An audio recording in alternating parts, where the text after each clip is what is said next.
Welcome to Real Reboot. I'm your host, Sage Goodwin, and today I'm joined by Chris Koehn. Hi, pleasure. Thank you for having me this morning, Sage. It's great to have you. Thank you. First off, who is Chris Koehn? He's a nobody from nowhere. So I am a local kid from a small community in the middle of Colorado. My family homesteaded in this community. I was born, raised, and returned later in life, and we did the come home for all the family reasons and fond memories and somewhere to raise our children, and have been fortunate to be able to work in business from this community, serving a larger platform since. And would you say that's kind of normal for people to be in a rural area and then get the education, go out and leave the area, sometimes never come back? I would say that's not kind of common. I would say, at least historically, and I'm an old guy, so graduating from high school over 20 years ago, it was promoted that you learn how to fly and then you fly. So go on to college, do great things out there in the world, which in that culture of leave was very common, very prevalent. And I know that's not a unique thing to our small community. That's a rural model. Yeah, that's what called brain drain, correct? Brain drain, absolutely. We, at least when I was in school, and the statistics have changed somewhat, but we knew that about 20% of our high school graduates went on to college. We didn't know what happened with the other 80%, but we knew that very few of those that left for college returned. I find it interesting, too, that a lot of the people that have been working in economic development here, too, have a similar story of either coming outside of the area or being like raised in the area, seeing it in a specific way, leaving the area and then coming back later. And there's quite a few here that have been working like in FEDC, Rob Brown being one of them, who we had last episode. And just kind of having that history of having an idea of the place, leaving, and then coming back. And what was the time frame that you came back to the area? So we came back in 2011. I had a brain tumor. My wife and I are both from here. We were, this is the ultimate, I guess, geeky story, but we were head boy and head girl of the high school. Okay. Boyfriend, girlfriend through high school, went to college, did our careers in large cities, and post that brain tumor, we were already spending about a third of our time in Canyon City, deciding, is this where we wanted to be? Because we were in the early phases of children. And post that brain tumor, I just had that epiphany of family matters, community matters, where you spend your days really matters. And that blueprint that Fremont County, Canyon City, Florence had put on me, raising me, my family raised me, my community raised me as well. And that blueprint is very important. And I think just inherently you home towards that. Your adolescent upbringing is so shaping on who you are. And Fremont County shaped who I am. So that's a comfort and a confidence. And especially being a parent, that comfort and that confidence was something that we wanted to offer to our children, and just come home, because home is home. Yeah. So what was the landscape, having spent a lot of time away, what was the landscape like as you were returning at that time period? As a youth in Fremont County, we had probably one of the most stable economies in Colorado. There was a requirement that Department of Corrections staff lived within a response window of their facility. Okay. Which to the community, what that meant was ever increasing amount of jobs with a stable income band, which meant new 2-bedroom houses were built, restaurants were open, retailers had shoppers, etc. And as that requirement lessened through the years, that stability in labor force as we returned wasn't here, which meant the retailers that supported them, many of them had departed, many of the restaurants and the quality of life things had departed. So came back, and this is, of course, after the economic decline of 2007, 2008. Fremont County really was different coming home. Not in a bad way, but just a different way. And that was presented in the our school systems do a great job, but the percentage of kind of an economic number in schools is a number of students on assisted lunch programs. Okay. And that number was higher than when we were students, which is just a good cross-section of what are the parenting families in the community, what is their economic profile health-wise, and it wasn't as self-sustaining as it was when we were youth. Yeah. And so that became one of those brain ticks, those uncomfortable itches for us. And our skill set, my skill set, is in serving customers on a national basis. Really, it doesn't matter where we serve from, because we're on the gig economy. We do primarily technology services, software development, network operations, et cetera, et cetera. And then launching businesses that meet specific market demands that are services based. And I was not as bold as I should have been. I ran one of my companies from my home and kind of turned a blind eye for a few years to the economic impact that we could have. But that brain tick was there, and it started creating ideas and plans and what could we do and how could we launch and what sort of opportunity we could create in a symbiotic win way, where the businesses win, our customers win that serve, and then the community and the employees win. And I'm now a staunch believer, after not only exploring that conceptually, and I'm a recovering accountant, so I'm numbers oriented, but the economic advantage of the U.S. domestic rural community serving back to urban marketplaces, and then eventually serving the international marketplace back from the rural community. The numbers add up. It works. It's profitable. And if it's profitable, people will do it. It's sustainable. It's not something that long range wise should require additional outside funding for it to function. If it does, it won't survive as a business. And what we've discovered in operations after the past 2 years of operating through COVID and disruption that caused, is this is a highly viable, productive value add model, where working in the community to create opportunity that matches the DNA of that community, and then working with school systems in the community and workforce development provides a sustainable labor path and opportunity for those youth, so they don't have to leave town just to pay the bills. It provides some additional opportunities for those that choose to have a career in their local community, and for the business that they work for to be profitable, serving customers on the national market. So what was the moment that really clicked for you, where you were like, oh, now I think we can do this? Often for me, that business plan will stew and then all just align in the matter of moments. And it was, for me, it was about 2016, 2017, I don't remember the exact date, where I knew the business plan would align. It was just a known conclusion. This will work. Then it became how. Okay. Where and what and how do you engage in a community that knew me from old but didn't know what I did today. I get the conversation from many of my friends like, I don't get what you do, because it's not a local visible product. We don't produce a house. We don't construct a product that someone can look at and see. We provide services to outside markets. So it's just people going into an office and nobody knows what they're doing there, right? But I knew we could do it. The confidence and the faith was there in our youth and in our community, and I knew the market would react. My preparation for this was, I knew in an up economy and a down economy, this would thrive, because it's somewhat sheltered. And so then it became the how. And through sheer grace, there's others in this community in Fremont County that are similarly skilled of launching and operating businesses on a national scale, or being key executive in larger businesses on a national scale, that all culminated into Fremont County with the similar sort of thought independently. You mentioned Rob Brown.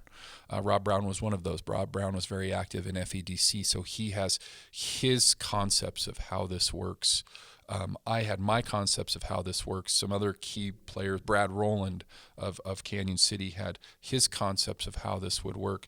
And then we were fortunate to be able to come together. And then through the hard work of Rob Brown, Brad Rowland, and many others, the school systems came aboard, and we were successful with that P-Tech program and TechStart.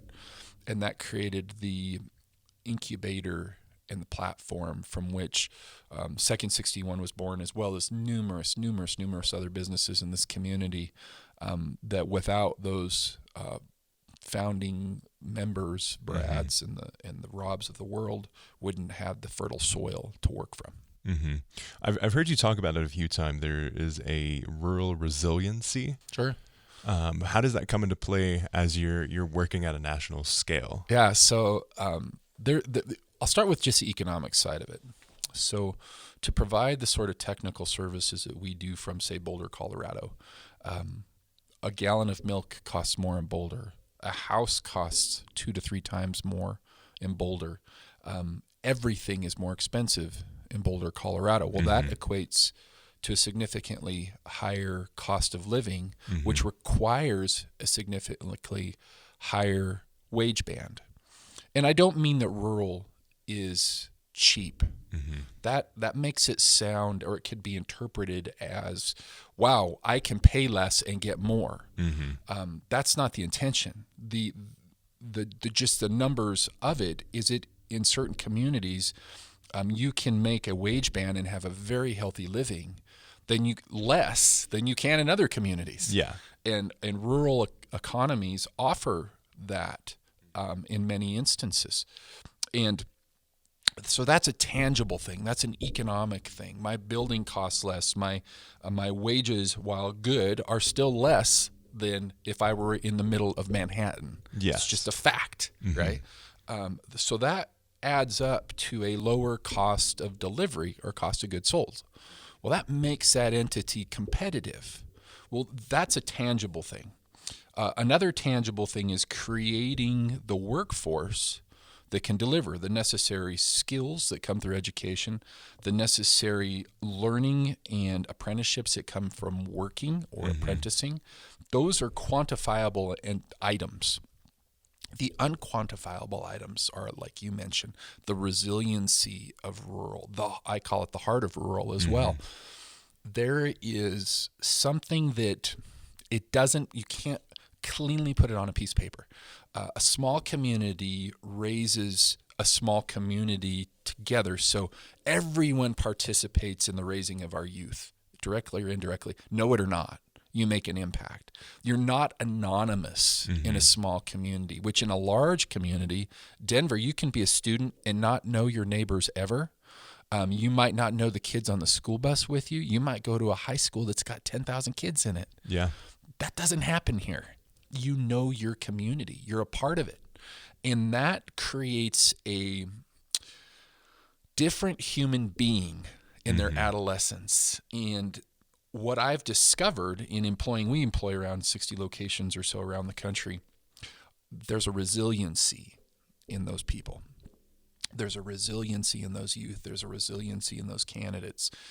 Oftentimes that's agricultural-based, ranching-based, blue-collar-based. Here we have a heart of protective nature because of our proximity to Department of Corrections, Department of Justice, as well as Department of Defense services that are here. Many of the men and women that live in this community have or do serve those organizations, which they have a natural tendency towards protection and patriotism and doing the right thing. Well, that bleeds into the youth of these communities. And that creates what I believe is the primary discriminator.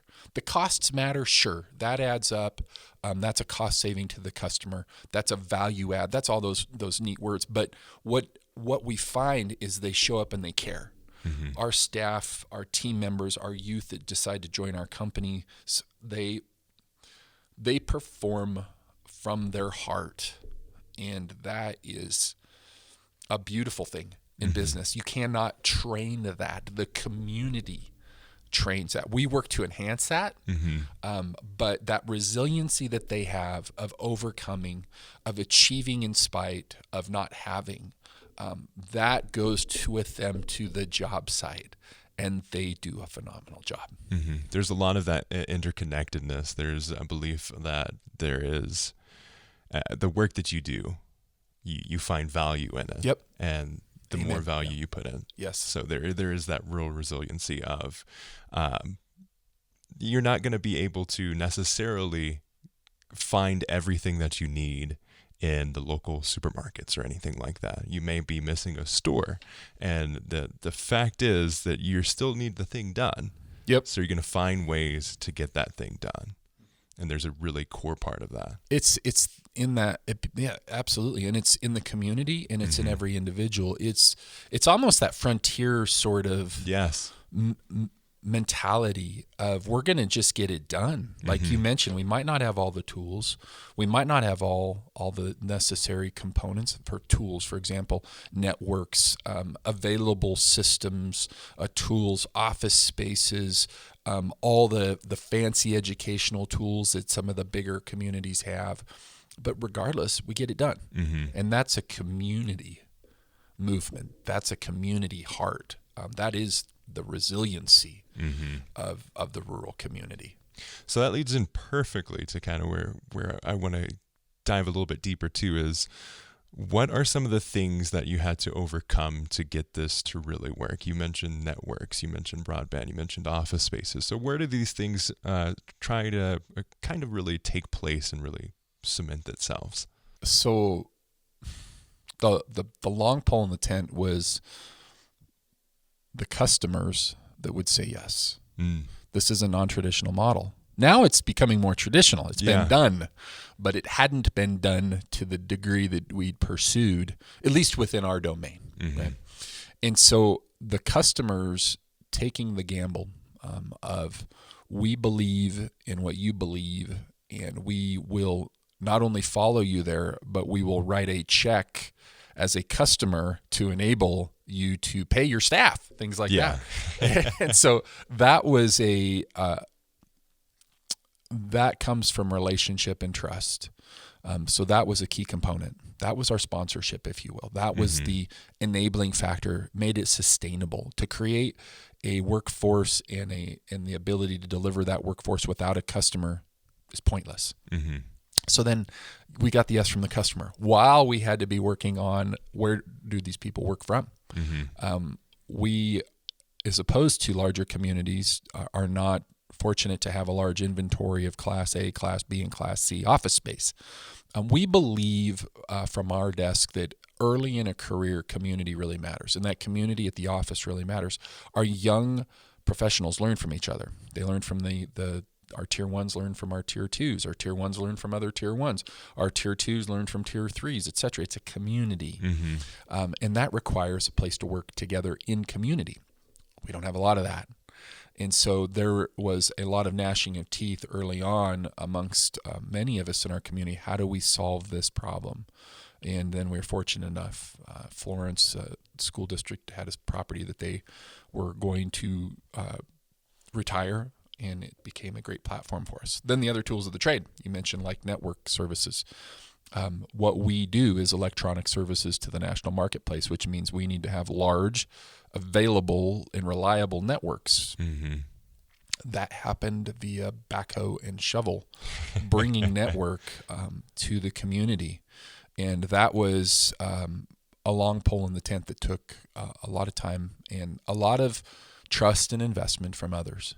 And those came together, facility, network, but then the most important component of that was the workforce. And that was our school system really stepping forward. And that was through great leadership, both at the administration level, but then at the site level, at the high school, principal at the high school, teachers at the high school, and that community buy-in. And then the students had to step forward. And so the students stepping forward to say, I can, I will, and I'm going to. them moving into new programs and into new pathways that previously didn't exist. Mm-hmm. It was not traditional. They trusted and they believed in the community and in the school system and the things they were being told by those of us that were working to create the opportunity. And so that's part of that rural community. Mm-hmm. You have that trust. You have that we all succeed together. We do this all the time. We can go plant a new operation in a large metro area and not know the rest of the businesses in the building. They don't need to know us. We don't need to know them. Mm-hmm. We can operate because it's a ready-made model. Here, our success depends upon all these other components. If the school system wouldn't participate, we wouldn't survive. If the community, if we couldn't have had the opportunity to repurpose this beautiful old building, we wouldn't have had a place to operate. If we would not have had partners that would have worked with us to put a shovel in the ground and bring network to site, we wouldn't have been able to operate. That's a community. And that's something that takes time and I think has to be ordained. It had to happen with purpose and with planning, and then a little bit of blessing on top for all that to come together. Yeah, a lot of prayers, a lot of tears. And a lot of scraping of knees. Exactly. There's nothing easy mm-hmm. in this. This is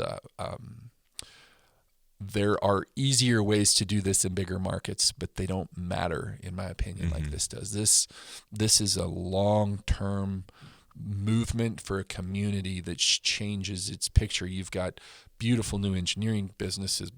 Some of the leading water engineering and technology services are launching from Fremont County. Bigger companies are starting to join and see the value in what's happening here. That changes the trajectory of a community where those youth have the opportunity to stay and thrive. Mm-hmm. That's the purpose of what we do. Definitely. I love how you put it there too, you can go into a big city, you can do what you're doing now, but it won't have as much of a purpose behind it. And this is a long-term investment. This is a really groundbreaking thing, honestly, to have this big building. So Emergent Campus is a 100-year-old high school that has been repurposed into office space and an incubator, really, for businesses to have a place to have reliable internet and have a place to have this community. If I have a question about back office services, I can go talk to Amber over on your team. Yeah. We have a place that you can talk about insurance. You can have all of these things. There's a huge, wide knowledge base here. And I think that's what's really impactful is this is a long-term investment into building what businesses in tech, businesses that serve outside markets, serve inside markets. There are so many different ideas around this that I think is just incredibly powerful. Amen. And our hope and our prayer is that many businesses launch from the youth of these communities. Mm-hmm. And so that as a student graduating, interning, and then graduating might work for us forever, which would be a blessing to us. They might work for us for a number of years and then decide to start their own business. And that is a wonderful, beautiful thing. And you're right about those resources. Many of us that have launched these businesses have created them in a way that also is ability to partner and help those new entrepreneurs move. You mentioned insurance. Mandy Reed, who is a city councilman in Canyon City and gives of herself every day to this community. She put an office in the Emergent Campus, the old Florence High School building, so that she could support those launching businesses. So you have an insurance expert here to work with you. And that story multiplies itself over and over. This community has decided to succeed differently than what it did in the past, augment what it did in the past. What it did was wonderful and beautiful. The Department of Corrections and that heart of protection this community has is fantastic. The agricultural roots of this community are wonderful and fantastic and are continuing and thriving. The tourism aspects of Fremont County are invaluable, and they bring joy to so many that come to our community and economic success to people here. But the community's decided, let's do more. Let's augment, let's add to those things. And you see them just thriving. And it's phenomenal. So you talked about kind of being ahead of the curve with the whole work remote idea, work rurally, kind of have an idea of empowering people locally to, if they want to stay, have a place, an opportunity to invest and develop the local marketplace. Sure.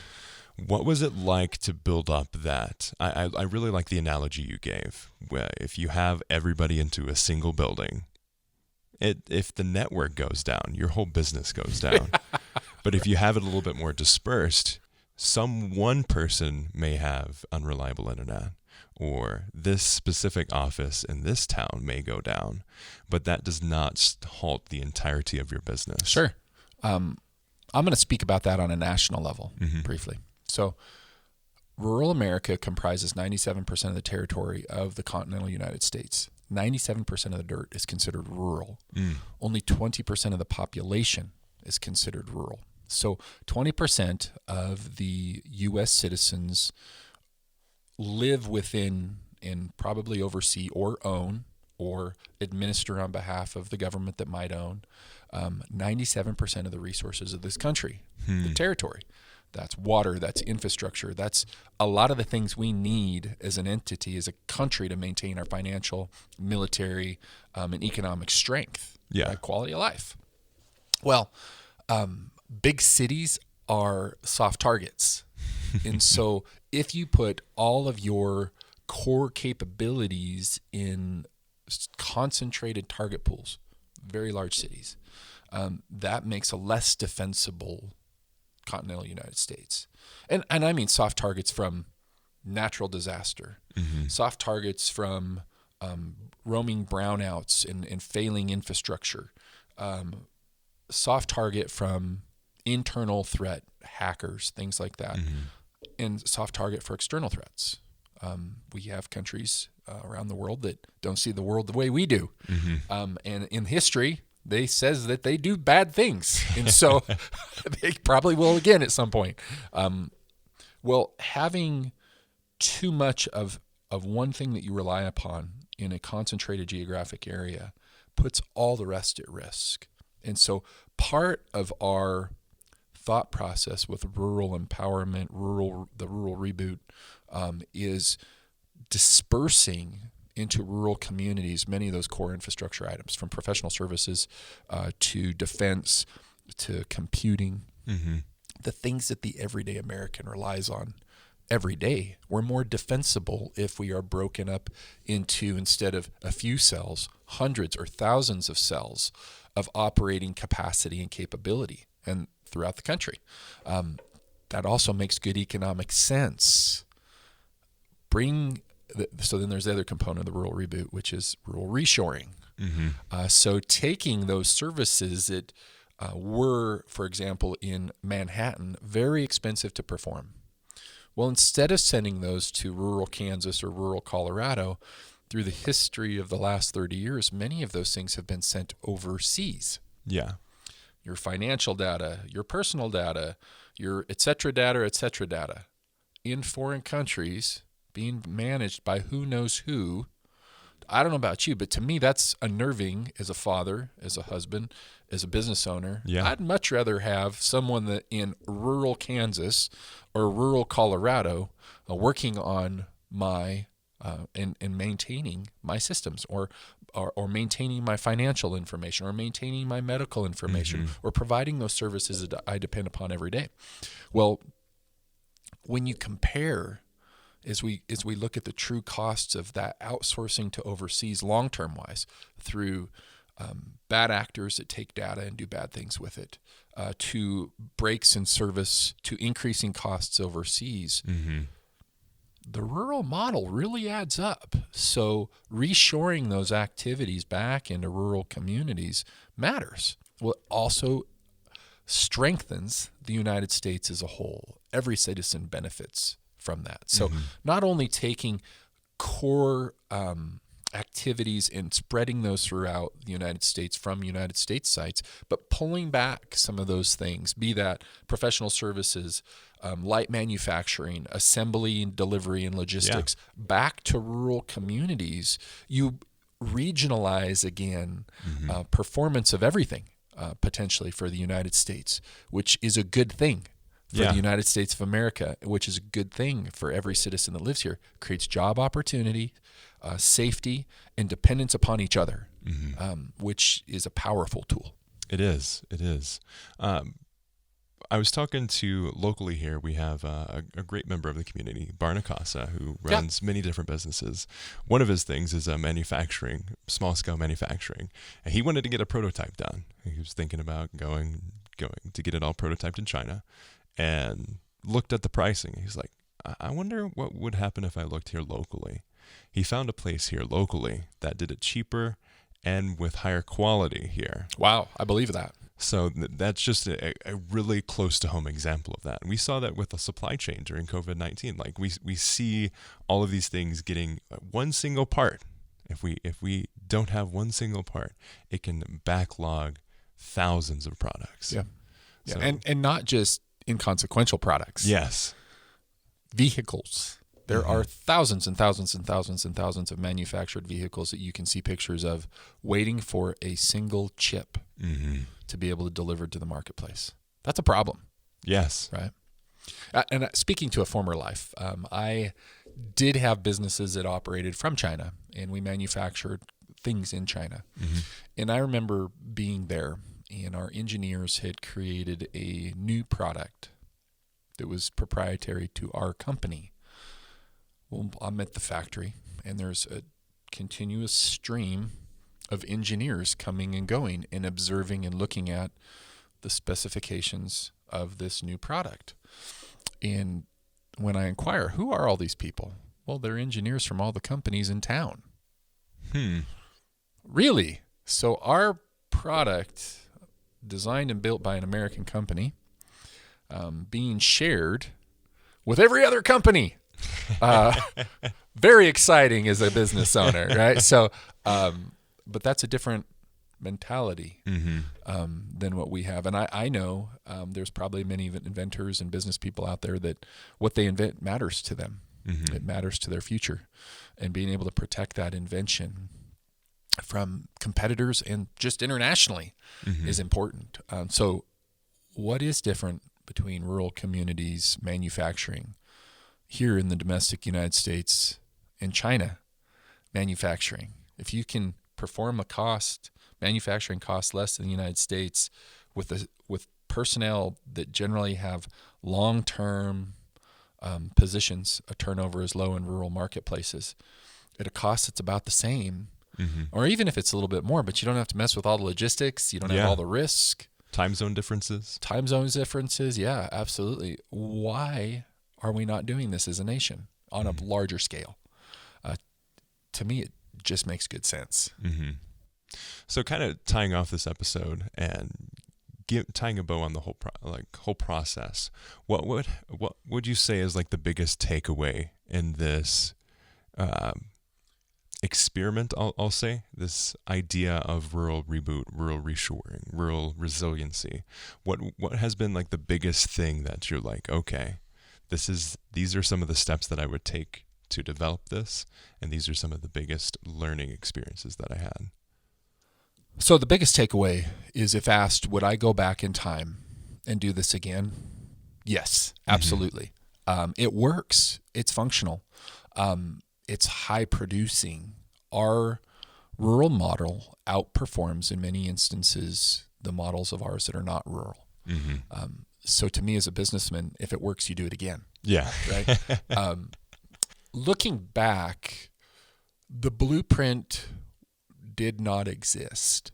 So having the empowerment of learning from the mistakes of step 1, step 2, step 3, step 4. And I'll relate this to Brad, and I've had this conversation many times about planting a garden. That has to happen in an order. Well, we've now discovered the order. You do not put water onto untilled soil that doesn't have a seed in it. But first you have to select the tract of ground, what you're going to grow, when you're going to grow it, what season, then acquire the seed, prepare the soil, amend the soil, and then the water, right? At the right time. And so knowing now those components and when and how to pull those levers is powerful for doing this again. Mm-hmm. And that's a model we are glad to share with anyone. And another takeaway from this would be bold and do it. Yeah. But you're not alone. And so if you're in middle of nowhere, Idaho, and this sounds like something for your community, you're not alone. Now, we are a group of volunteers that are still earning mortgages and paying for our lives while doing this. Yeah. Everyone has full-time or more than full-time jobs while they're doing all of this. Right. And those that have done this are all earning a living while doing this. And so we would love to help as we can, but be bold. Step forward. Do it. Your community can. And it just takes the choice and the commitment to do. Yeah, to take the time to learn who those key players are in the community, and to, I like how Rob Brown puts it, activate them. Yes, activate them. Absolutely. Yeah. I think with that, thank you so much for taking the time with us today. Thank you, Sage. And if you'd like to find more details, ruralreboot.com or fremontedc.com as well. Yep. Thank you. Have a great day.